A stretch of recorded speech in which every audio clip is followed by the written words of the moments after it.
And then Lee, I will start recording. Oh, you already are. Hello, and welcome to the Student Success Center's second annual First Generation College Celebration. Tonight's event features a first generation community panel titled Voices of the Penn State First Generation Community. My name is Denise Poole, and I'm the Director of Student Success Initiatives, overseeing the Student Success Center within undergrad education. The Student Success Center offers support services aimed to help students strive towards their academic goals and complete their degrees.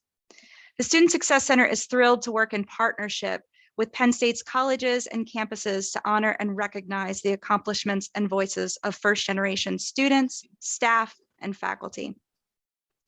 The character and values of these individuals adds depth and diversity to our local and university-wide community, and this celebration strives to shine a light on their unique experiences.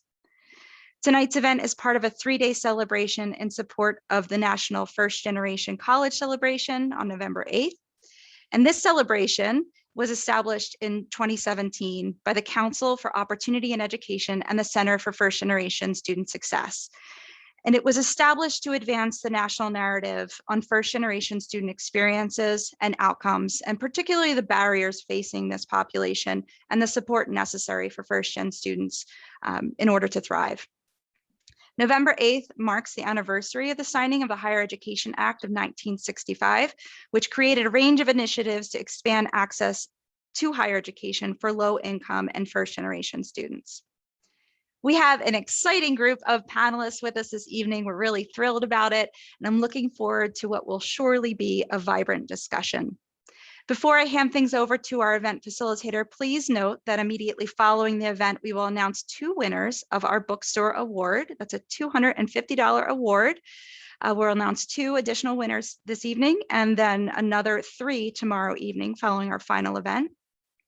We will also, at the conclusion of tonight's session, give a few reminders about our remaining events in celebration of the celebration day for first generation students. Tonight's panel will be facilitated by Dr. Lee Juarez. Lee joined the Student Success Center staff in May 2020 as student success coach. She came to the SSC with extensive experience providing support service for Penn State students. She has experience working with a variety of populations and offices, including adult learner programs and services, the Morgan Academic Center, World Campus, and the Multicultural Resource Center. Lee also identifies as a first-gen student and is a fierce advocate for first-generation student success. Without further delay, I will hand things over to Lee to start our program. Lee, over to you. Thank you, Denise. We definitely are excited for this event. For this event, we have a lot of stories and a lot of voices to talk about first generation college students. And that includes undergraduate students, graduate students, faculty, administrators, and campus leaders to share their experience and also provide their insight and advice for current and future first generation students. And so just as a reminder, this is a recorded event where the recording will be available after the event is over. And during the time of the panel, we will be asking specific questions to the panelists. However, panelists, you are all welcome to share your comments if there is a question that strikes you where you would like to share a little bit more of your insight. Participants, please feel free to use the chat feature to submit any questions. There will be time after the event for a brief Q&A to end today's discussion. So before I hand it off to each of our panelists to introduce themselves, the way that it's going to go is that I will say your name and based upon how I see on the screen, and then if you can provide your name, your professional role, your class year, your college, campus major if you're a student, and then also in one word, if you can describe what being first gen means to you. So I will pick Roderick, if you could please introduce yourself. Hey, good afternoon, everyone. A pleasure to be here. My name is Roderick Lee, and I'm an Associate Professor of Information Systems in the School of Business Administration here at Penn State, Harrisburg. And being a first generation student is something I take great pride in because that means I've broken the mold in my particular family, and no one coming behind me will have to identify as first generation student. Thank you, Roderick. Shana, if you could go ahead. Hi, everyone. My name is Shana Clarke. I'm the Assistant Director for Diversity, Equity, and Inclusion in the Division of Undergraduate Studies for exploratory students at Penn State. I am a first-gen student, and when I was in school, I majored in sociology, anthropology, and gender, women, and sexuality studies. And when I think of first-gen students, I think of resourceful. Thank you. And Gabby Davis. Hi, everyone. My name is Gabby Davis. I'm excited to be here. I am a sophomore and my major, I'm a sophomore within the Eberly College of Science, and my major is biology on a pre-med track. And being first gen, if I had to choose one word, I'd say an adventure. Comes with a lot of ups and downs, and it's very exciting, and it's definitely an adventure for sure. Thank you. And Kendall? Hi, everyone. I'm Kendall Mainzer. I use she, her, hers pronouns, and I am the Director of Student Engagement for the College of Arts and Architecture at University Park. And in one word,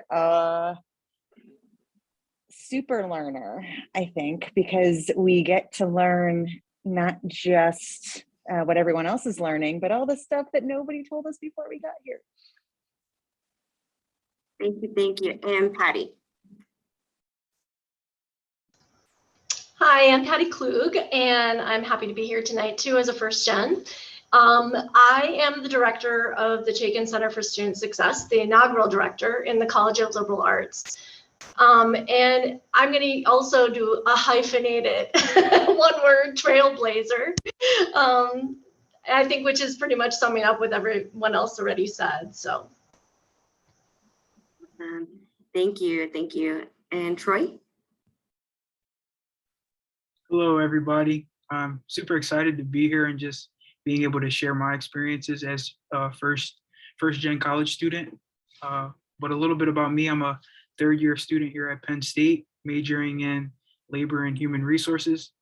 And for me, like, the first word that comes to mind when I hear first gen is just like the idea of opportunist, just like being able to explore the unknown and take advantage of it and break barriers for both like yourself and your family. Thank you, Troy. And last but not least, Dynasty. Hi, so I'm Dynasty. I am a fourth-year PhD student in biology. And what was the question? Yes, if you could, in your introduction, if you can share your name, professional role, class year, college campus, and your major. And in one word, what does first gen mean to you? Okay, I am at University Park. And to me, one word for first gen is persistent. Thank you, everybody, for your beautiful introductions. And so now we'll just start off with the questions. And I think the first question we should start off with is learning a little bit more about the definition of first gen and how did the origin of the term come about. So Roderick, if you can describe the definition of first gen and share a little bit more about where that origin comes from. Okay, so first generation college students are commonly defined as coming from families where neither parent has earned a bachelor's degree. And one of the things that I had to learn early on is that even if a parent attempted a degree and didn't achieve that bachelor's degree, then the student still is classified as first generation student. But by this definition, it is estimated that first generation students make up at least half of all undergraduate students enrolled at the United States post-secondary institutions, and 1 in 4 Penn State graduates university-wide are classified as first generation student. And like Denise alluded to, is that the creation of the term first generation student began with the Higher Education Act of 1965, which was a legislative document signed on November 8th, which is Monday of this week, to strengthen the education resources of colleges and universities to provide financial assistance for students in post-secondary and higher education. The act was also created to address the need for more higher education opportunities for lower and middle income families, which led to the creation of the TRIO programs. Thank you. No, thank you, Roderick. You said that so beautifully. And thinking about just all of our experience, right, there are various programs that we have here that do support, you know, students who identify as being lower middle income, and also in addition to being first gen. And so I think it's also a common experience to be uncertain in knowing if you're first gen. So Kendall, I was wondering if you can share a little bit about your experience and how did you come to learn that you are a first generation student? Yeah, I'm actually Roderick's definition really brought me back to learning that I was one because both of my parents attempted college. So I don't think I'd actually ever heard the definition until 10 years after I finished my bachelor's degree.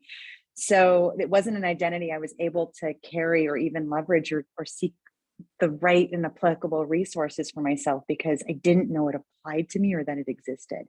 And even when I first heard it, I thought, well, no, I mean, there's people in my family who have tried college, or like there's a distant aunt who I think finished, who I've never met. Like, so I think for me, learning that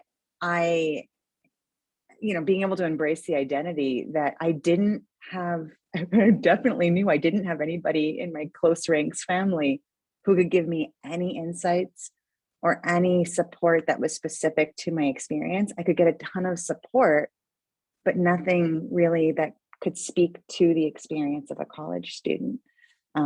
Like I said, that didn't really come until I started working at Penn State. And I started working with students. I started hearing about some of the resources that we offer. And I thought, hey, that would have been great. I wish I'd known.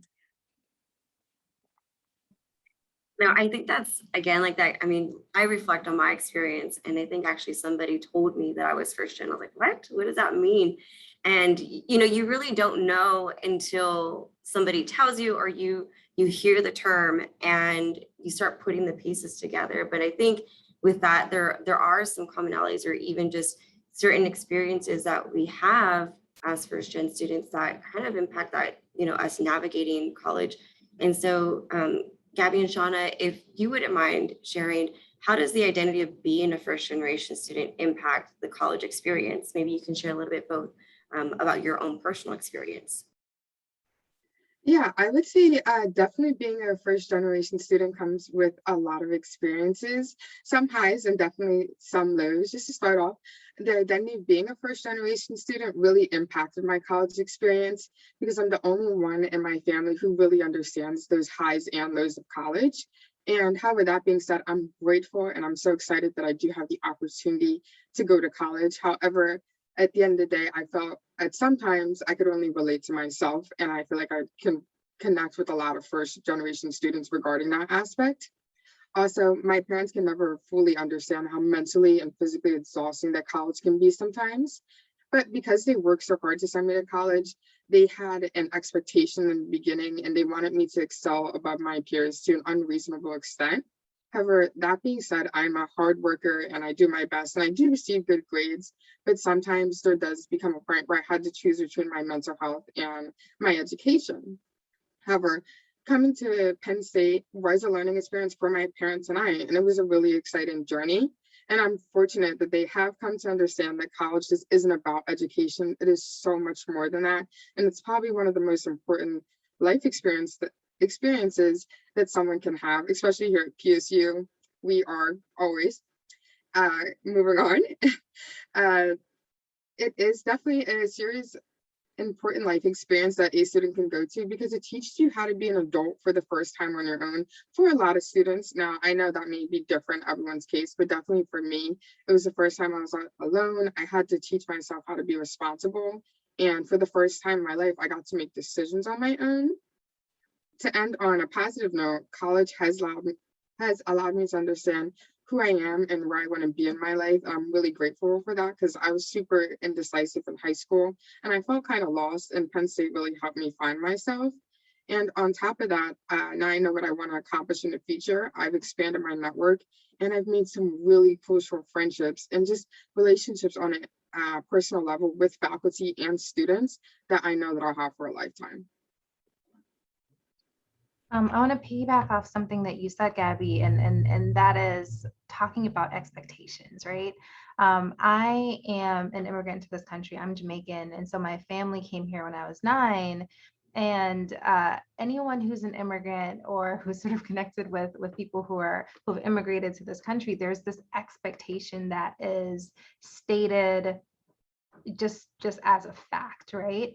And so my mom has a 5th grade education, my dad has an 8th grade education, but it was always an expectation. It was a given that I would go to college. How I was going to get there, no one knew, but the expectation was you'll figure it out, right? And so that resourcefulness of being a college student came in handy.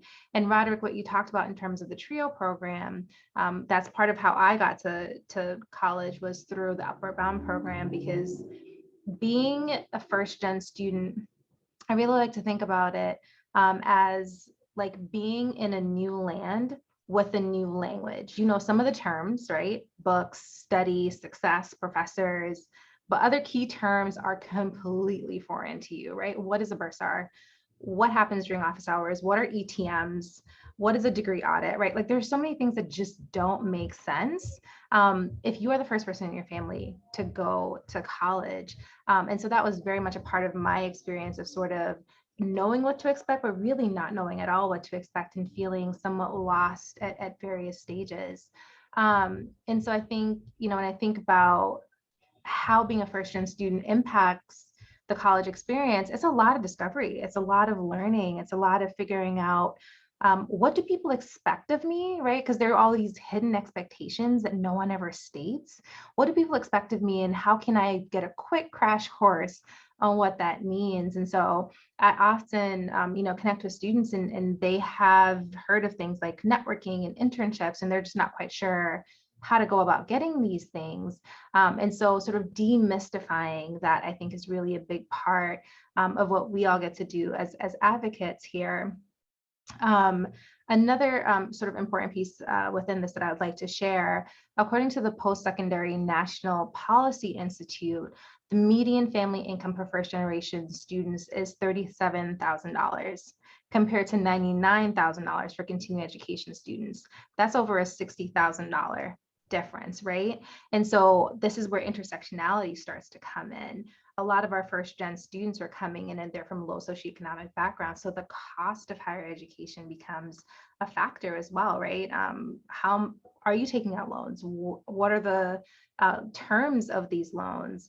Can you pay these loans back? All of these are things that our first gen students, myself included, right, when I was in school, definitely have to contend with.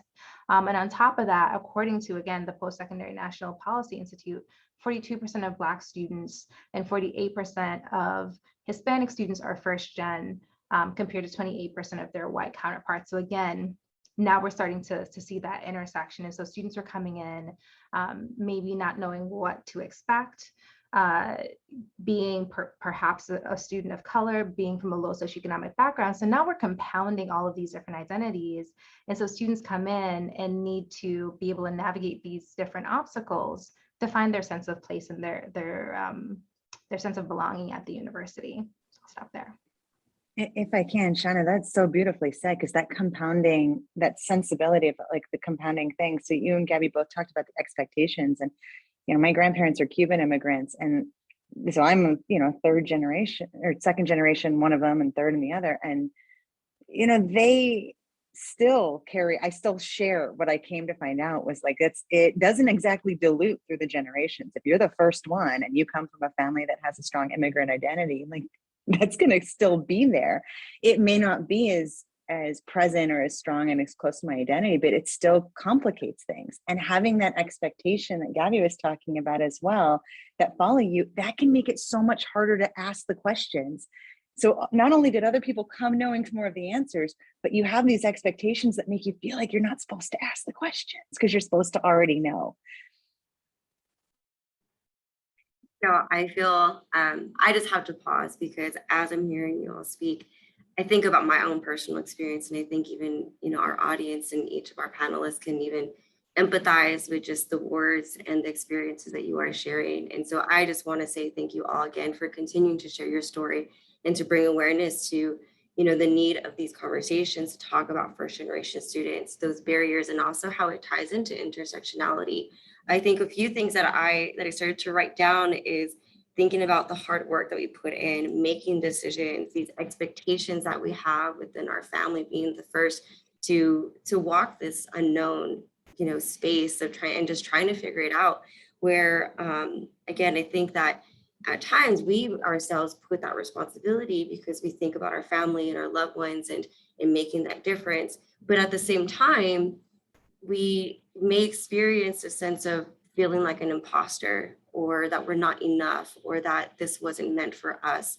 And so following to my next question, Patty and Dynasty, if you could share within your experience, can you explain a time when you experienced imposter syndrome and how did you overcome it? All right, I'll go first.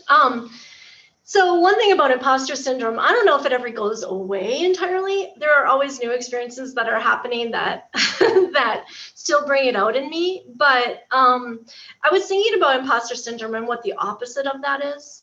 And the opposite for me is entitlement, thinking that you do deserve to be there. And so, imposter syndrome is obviously, colored in the light of negativity, right? That it keeps you from doing what you want to do or feeling like you don't belong. But I also think there's some gift in it as well.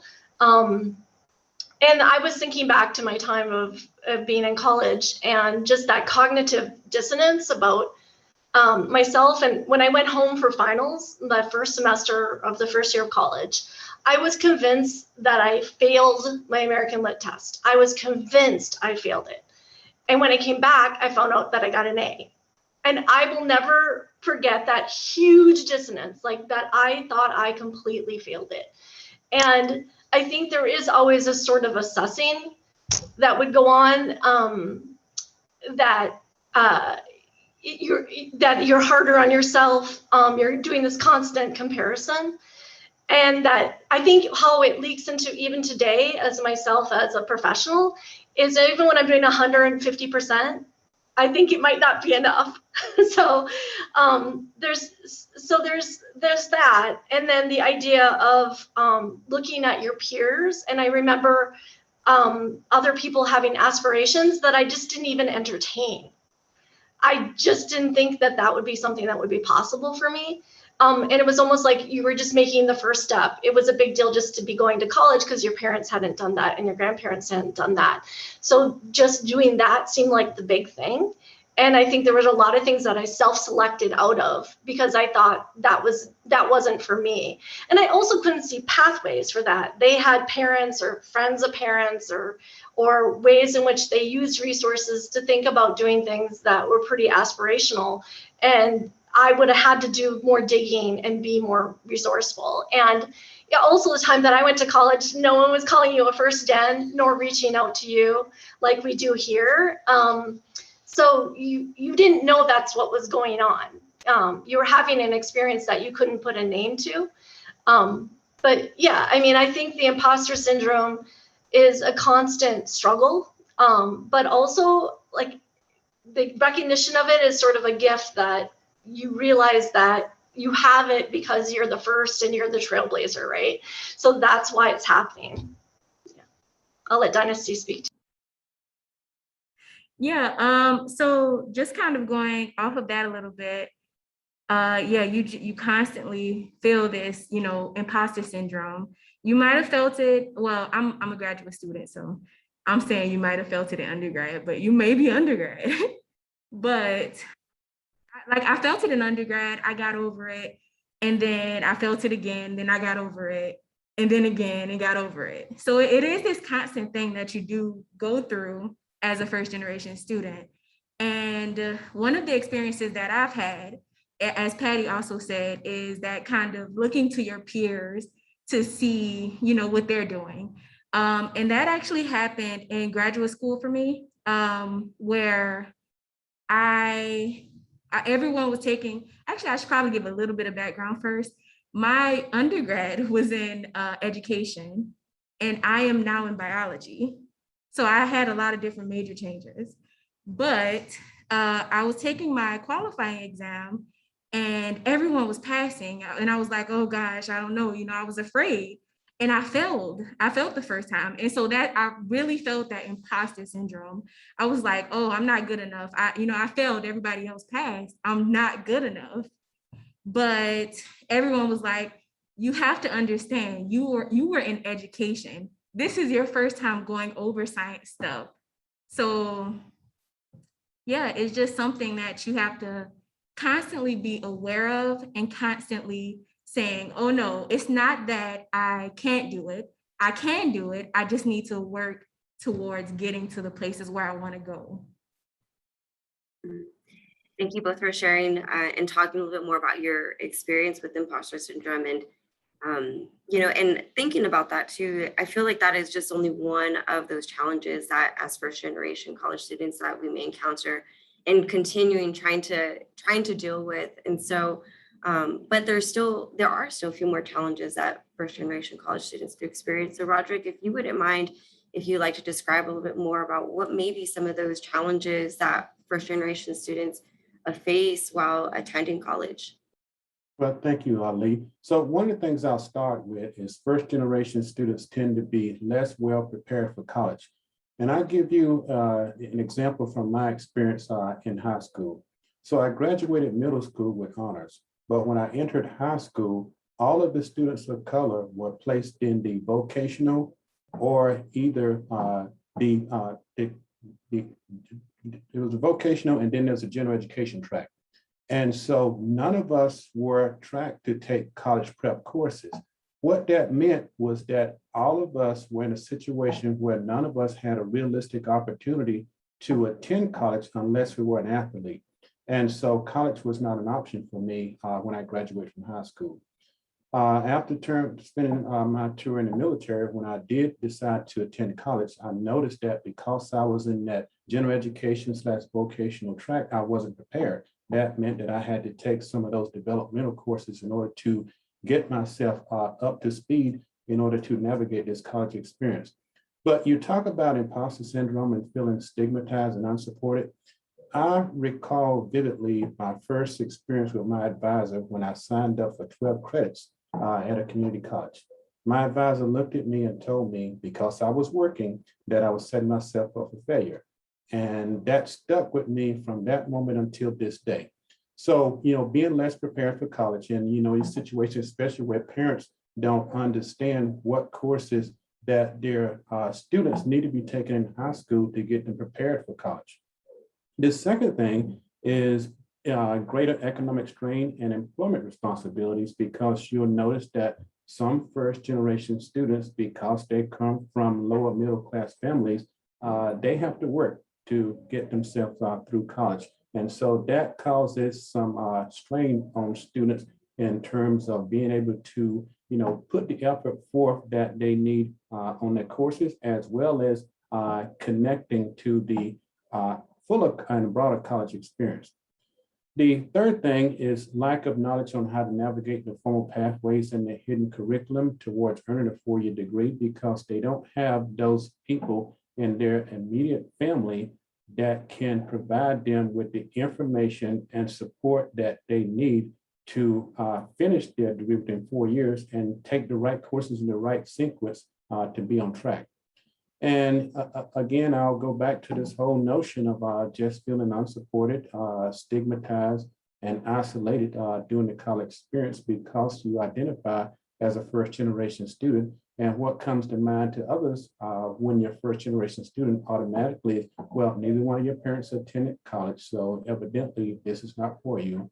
Your parents must have come from a lower middle income background. And so that means that you're going to struggle to get through college, and that you don't understand the intricacies of the expectations that professors have on assignments and other types of, things that they expect out of students who understand navigating themselves through this college experience. So I say that to say that even though I was a first generation student, even though I was not prepared, I had the grit and persistence to navigate my way through this experience, as well as obtaining 6 college degrees. And I'll touch on one more thing about feeling stigmatized. Even though in my very first semester, I earned a 3.97 GPA, The second semester was still a respectful, 3.5 and above. I was not allowed to enter the honor society because I was told I had to prove myself. Roderick, I have to pause just because, again, like these are very deep conversations and things that we're sharing about ourselves. And I think that we all can really empathize and relate to these experiences and even some of the challenges that first generation students that we and even others have experienced that we read about within various articles or what we've had encountered with even working with students. And also you touch based on even your own personal experience about working and your advisor saying that you were setting yourself up for failure. And I think that, that ties into my next question about thinking about the responsibilities that first generation students have while attending college. So Troy and Shana, would you be able to share a little bit more about what may be some of those other responsibilities that you yourselves, or even from what you've encountered in working with students, that first generation students have while attending college? And Troy, I can let you start off first. Yeah, a little bit about my experience. I would say more so about like the financial responsibility that came with like being a first generation college student. Because like for me, being like a low income first generation college student, my parents don't really know about all the expenses that come with this journey, especially at Penn State University. It's like, we all know it can be a little pricey at sometimes. So yeah, just like that factor, me having to do work study. So now it's like, you have to be able to delegate your tasks now as a first generation student. And it's like, as everybody touched on earlier, we're still discovering ourselves. We're still trying to get the feel for everything. So like when it's time to do that FAFSA and everything like that, it was like, it could be like a little hard trying to communicate back home and just try to get the ball rolling with all that. So you have to be more willing to seek your resources. You have to be more like authoritative in what you want to get from the university and just like squeeze all the juice out of it as possible.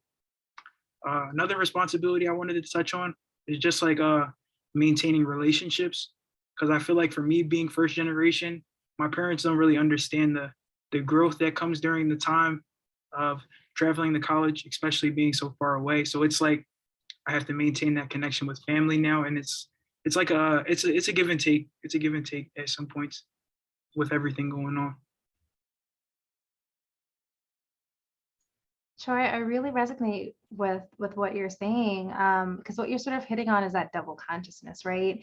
You go away to college and you grow and you have all these really cool transformational experiences, and you go back home and you're a different person. And so you're navigating having to relearn your family and your family now needing to relearn you. And that's something that I've gone through. And I think that's something that probably a lot of other first gen students go through as well, of I so value these relationships and I want to keep you close. And I have grown, I have changed in some ways. And so how do I communicate that in a way that allows you to see that without communicating any sort of worth, right? Like I don't think that I'm better than, or I don't want you to feel that way. Like, how can I navigate this and hold these two worlds at the same time? So I'm going to be your amen section here for a little bit. I would also say, I also echo the financial piece of things as well. When I was in school, I went to school from Brooklyn, New York to Minnesota, and my work study check paid for my plane ticket back and forth and my books and anything else that I needed, right? And so in terms of responsibilities, I hear that a lot in our first gen students of needing to work, needing to learn how to manage their finances. I've even had some students who, if they're getting money back from Pell, they're ending up sending some of that money back home because that's going to help to take care of some responsibilities back home, right? Because so many of our first gen students are from low income backgrounds, and not all, but certainly a strong portion. Depending on the students, right? So I know that we have students who are from across the Commonwealth. Some students are commuting back and forth to school. And so they might have caregiving responsibilities back home. They might go home and need to cook dinner, take care of siblings or other family members, help with homework, whatever that looks like. So caregiving is another responsibility that some of our first gen students are navigating. There are also sort of language pieces as well. 20% of first gen students come from backgrounds where their English is not their first language, right? And so they might be helping to translate within the family. So that is certainly another piece. Troy, you sort of talked a little bit about like knowing yourself. I think a huge part of the first gen experience is sort of learning how to manage multiple things, right? And so sometimes our first gen students are learning how to manage their health, whether that's physical health, mental health, time, finances, major, career choice, all of these really big things within a really short period of time. And so, you know, our first gen students are incredibly resilient, hardworking, resourceful, and are just able to manage so many different things based on all the things that they have to navigate, right? All the things that they have to navigate in order to be successful. So I'll stop there. I appreciate you all. I keep saying that over and over, but again, these are just great conversations, and even just experiences that you all share. And like I said, I believe that they continue to resonate with all of us. I see a lot of head nods from all of us. And even just thinking about those responsibilities, I think back in my experience where I had to work multiple jobs, even having to go to community college first because my parents couldn't afford for me to go to a four-year institution. And it was either that or selling my car. And I decided I'll stay home, and being close to family, needed that car for work and for other things. But those were the sacrifices. And even thinking about how do we even navigate our own college experience where it's not, where we also have to think about our loved ones. And with that being said, I think that another challenge, or even I guess an element that we try to balance out is those relationships that we have, because if our family and our loved ones, like they are our village, they're our reason why we continue. And so Kendall, if you could share a little bit more about your experience, and how did you as a first generation student balance your college life and your relationships with your family, extended family, immediate family, and friends, back at home? Oh, it's such a great question. And it goes into some of the code switching that we were talking about having to do. People have already sort of started to talk about this. I mean, my parents split when I was 2 and both remarried pretty quickly. So I had 2 worlds that I inhabited. And my stepfather had gone to school and graduated, but all he had to say about it was, it doesn't matter what you get your degree in, because you're just going to go work, whatever. It doesn't matter. Like, legit, that's the only advice I ever got. But I've lived in this like weird in between space, as like, that was my white, he's like Irish and my mom's super white. So like that side of my family that I was raised with, I was raised white with all the privileges that come with it. But my mom sold refrigerators for Sears and was like a lunch mom, like lunchroom lady. My biological dad climbed telephone poles, which isn't really a thing anymore, but for landlines.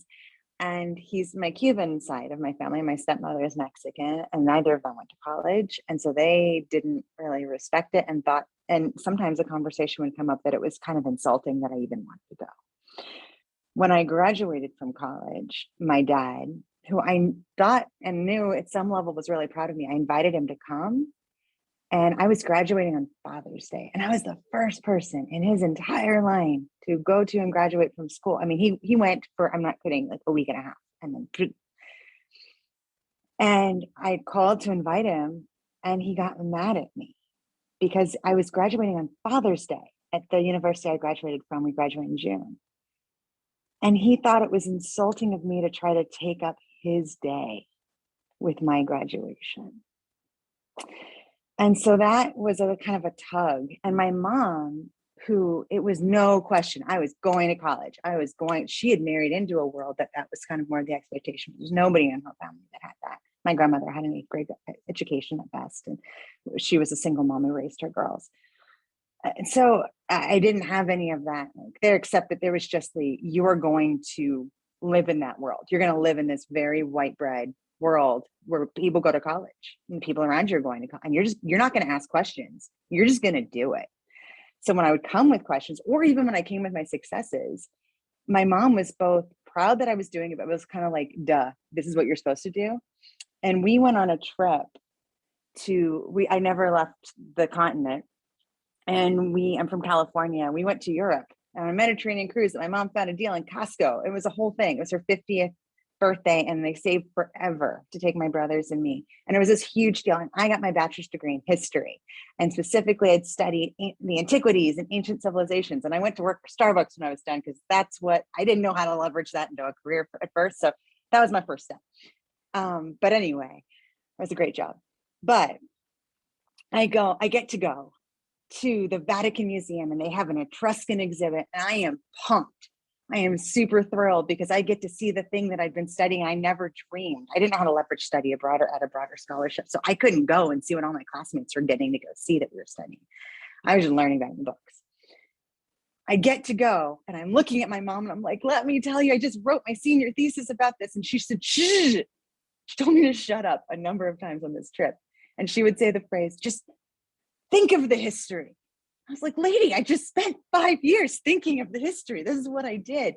But there was no connection of the valuing of what I had done. It was the status, but not the substance of what I'd experienced. We could not relate.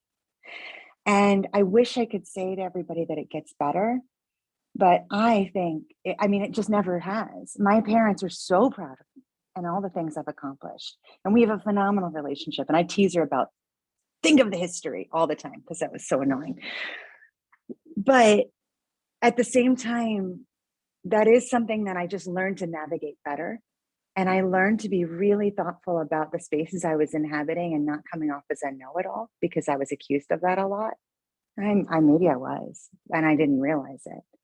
Or that I didn't recognize that the thing that I knew they were proud of was somehow insulting to them and their choices or their abilities or the access that they had been able to experience. And so I developed a lot more compassion, because the people I loved seemed hurt by the thing that they were also proud of. And that's a complex thing to juggle. And I just want to say, like, approaching it with compassion. And I remind my parents that it's their work ethic. It's the hard work that they had that has inspired me. That's what got me through school, was knowing that working hard was worth it. And I did not have Roderick's GPA. I had a 2.76 GPA that I am so proud of to this day. So proud of. And I was able to go to law school with that GPA. And I did better there. But it's still about a 3.0. Not great, but great enough. And I'm proud of it. And that's something that, you just you can get past it, but you learn how to integrate all the parts of yourself. And you can only use an identity if you fully embrace it. Can I just add a little bit? Go ahead. So I love how you said that, you gain compassion for the kind of lack of understanding from your parents. And I feel like most people don't understand that familial support, that is a big challenge that some first generation students have to go through. And they don't understand that it really is just a lack of understanding. Like, the parents just don't understand why you need to go to college. Or what are you going to college for? Things like that. I had kind of a similar experience, because my parents didn't understand. They were like, why don't you just start a business, or, come work for our business? And yeah, I'm sorry, I just wanted to add that. And I love that you gained that compassion.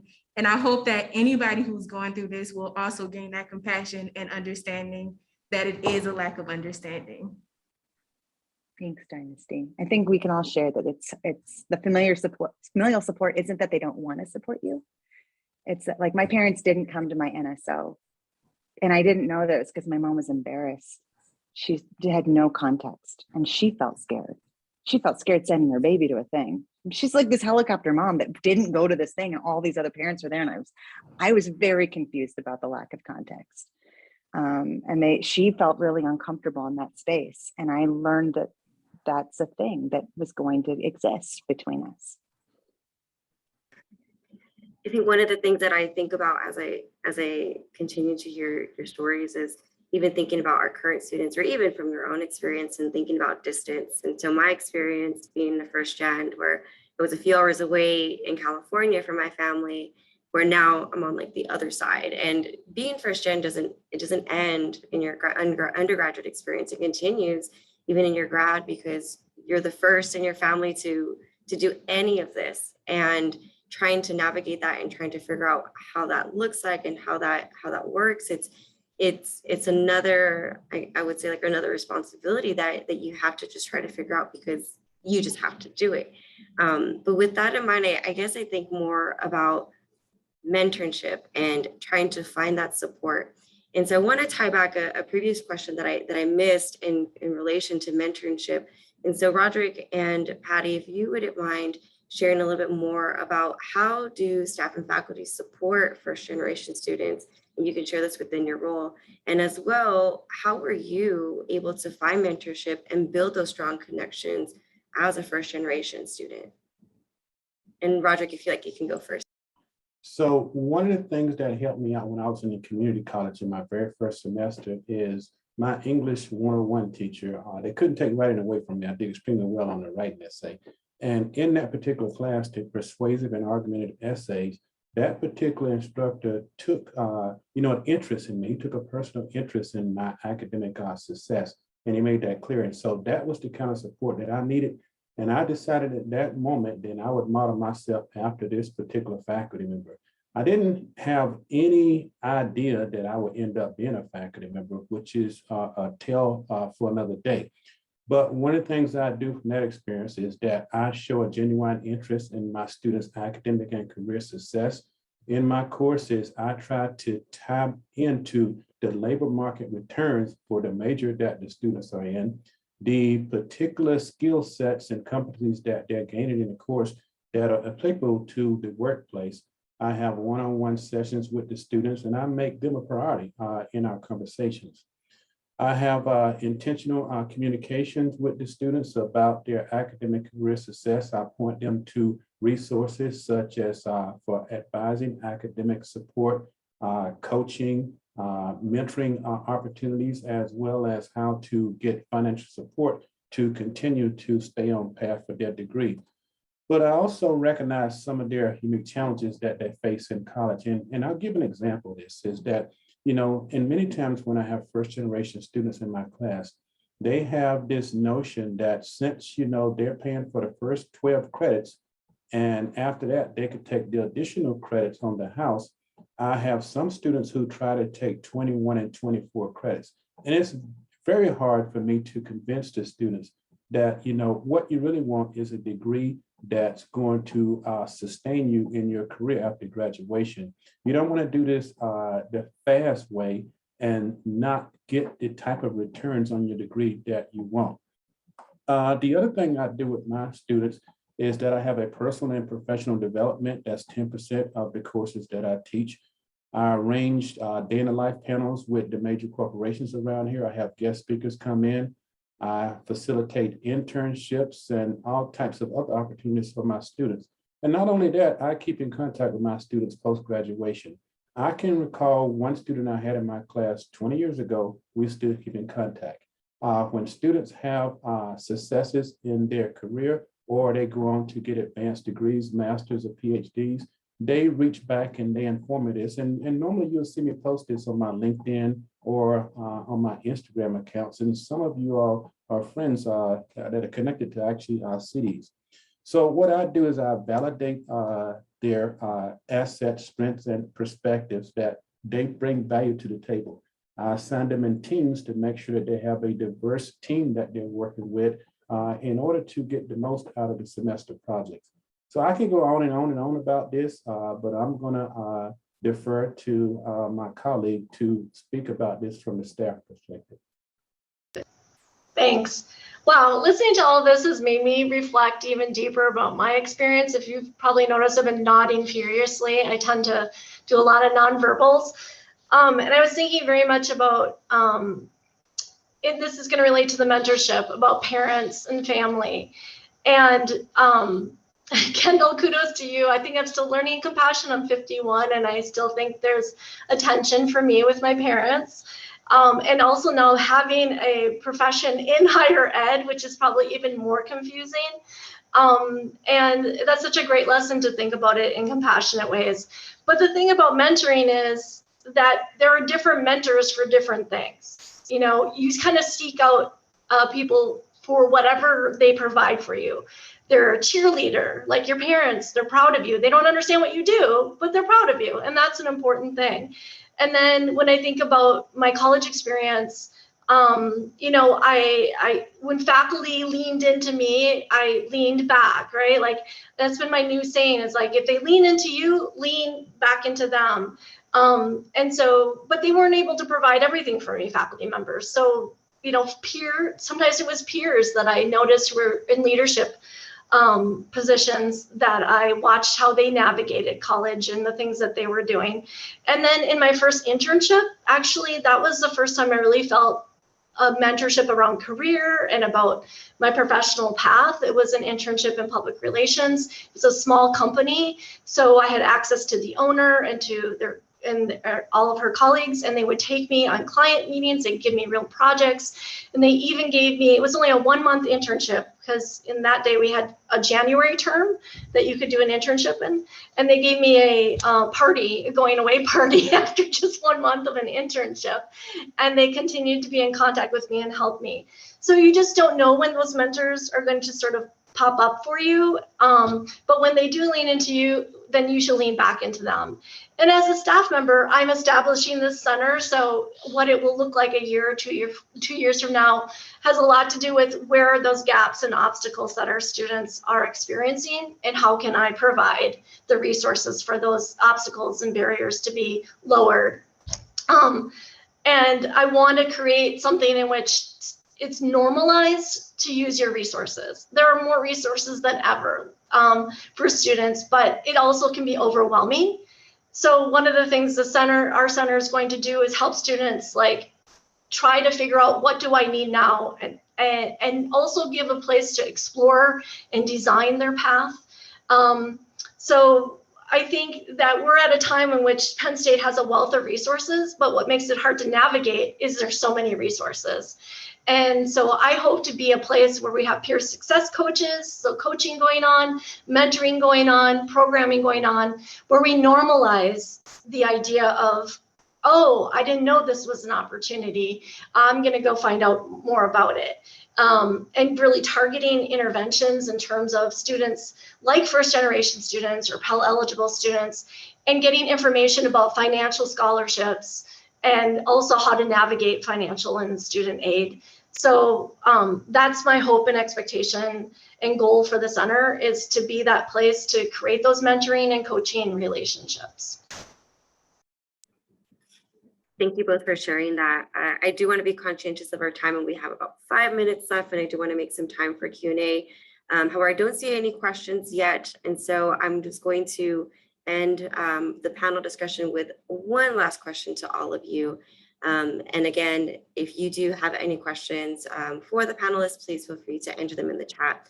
But my last question to all of our panelists is, from our conversation, from your own personal experience as a first generation student, as well as working with first generation students, what advice would you impart to future first generation college students and even first generation Penn Staters as they navigate not just through college, but we're also in this, I guess, retransition post-COVID or during COVID back to campus? What advice would you impart to them?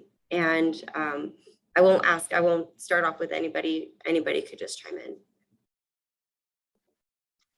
I think the first thing that I would definitely say, just to start off with some incoming students or anyone first generation looking to come back to college and pursue a degree, I think something that they should take with them is that they are not alone. They have a ton of supporters, and they even have my support. And I'm excited that they're pursuing a degree and breaking those boundaries, because it's hard and it's scary and it's okay. And I think that we forget sometimes to shed light on the scary, and it's okay to be afraid. It's okay to be, oh my goodness, like how am I going to perform and like compete with all these people who have had parents who've been to college and been to this. It's okay. You guys are going to get through it. We've all been there. And just know that your teachers and your professors and your faculty and even your friends, because I've encountered a lot of first generation students, such as the other panelists, and you will definitely have a huge support system. And I wish the best of luck to all my first generation students. I'm excited for you, and I'm excited to see what you accomplish in the future. I'd love to add that nobody knows anything, even the people who come with the capital. they don't actually like know it. It takes experience to really know what you know. They may get a little bit of a head start, or they may have a little bit of a tighter safety net when it comes to some of the things that they think they know. But the sooner, to any student, however you identify, the sooner you embrace that you get more out of your education and life in general, when somebody says, do you understand this? That you don't just go, because of all the expectation that you're supposed to understand it, and you say, nope, please explain it better. I need to know. I don't get it. There's so much more power in vocalizing, I don't get it, especially if you already know that you don't come with all the information preloaded. So just embrace it, embrace that power and use it. So the bit of advice that I'll leave with first generation students is to understand where the resources are and take advantage of the resources. And I'm here to tell you that I got through high school without taking a single class on algebra, trig, or geometry, but I have 6 college degrees, including a PhD. And so use your resources. I'm gonna cheat and say 2 things. One, if you have loans, if there's someone in your family that has the ability to pay the interest on your loans while you're in school, have that be your perennial Christmas, birthday, something gift, because that is a gift that will save you so much money in the long run, right? So if you have an auntie, an uncle, a grandparent, it doesn't even matter who, right? If someone is willing to do that for you, it will pay off in dividends and freedom in terms of things that you're able to do. So that would be one if you have loans. The other thing is find balance. If something costs you your peace of mind, it's not worth it. So there are people at the university that can help you to learn how to balance the different things on your plate, but learning how to manage your stress is really, really important because the stress doesn't ever stop in your life. You're going to have a career and that's probably going to be stressful. You're going to have a family and that's probably going to be stressful. So the sooner you learn how to manage your stress in healthy ways, the better off you will be in your college education, but also afterwards as well. So 2 pieces of advice.